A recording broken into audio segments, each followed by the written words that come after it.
My childhood was pretty chaotic. I never had a relationship with my father. I never knew him. And so my mom raised me by herself. And my mom was physically and verbally abusive towards me throughout my childhood. So I had a really chaotic home life. My mom was a Christian when she raised me, but because she was representing a Christian, I felt very angry towards God.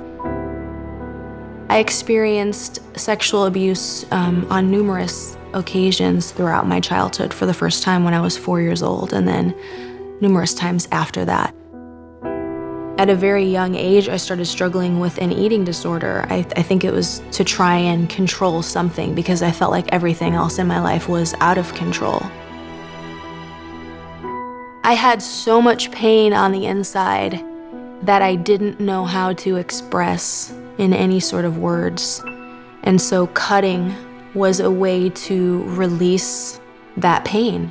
But then immediately I would be filled up with so much shame and guilt. It was like a cloud of darkness would just come over me.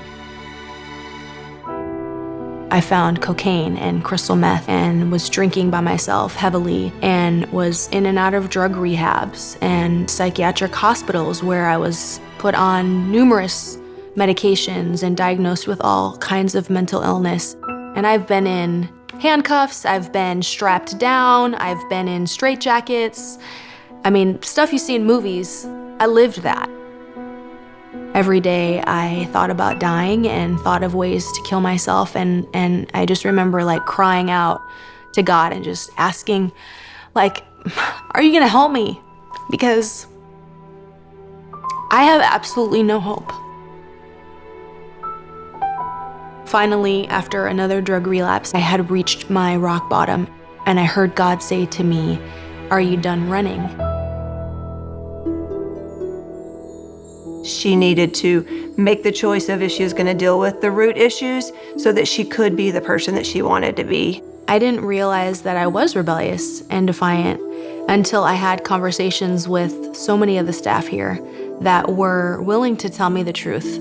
They were very direct and bold in their conversations with me, but it was all wrapped in love. She was able to really look at what was causing her to act the way she did. And so at that point, she really began renewing her mind. It was the first time that I read and was taught to write out scriptures and truths that I could speak out loud to renew my mind and line my thought life up with the Word of God. And once I did that, I experienced so much freedom in my thoughts. I mean, I was tormented daily, and to have that discipline has been life-changing for me.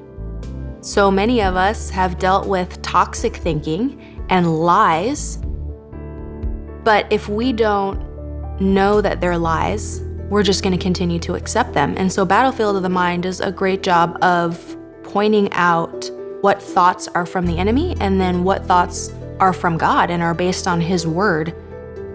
My heart was healed here, and my mind was healed, and I learned a relationship with Jesus and what that looks like. And that's been the thing that has sustained me all these years is the relationship with Jesus.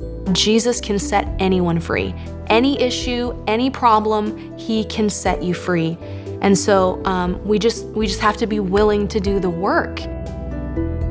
My mom has gone through her own healing journey, and we've been able to heal individually and then also together in our relationship. God has brought other young women into my life who are dealing with very similar issues that I've dealt with, and I've been able to walk alongside them very closely and share my story and share about Jesus and just go through the journey with them. Thank you to all of the Joyce Meyer Ministries partners, because your giving helped save my life. And my life is one example of hundreds of thousands of lives that have been transformed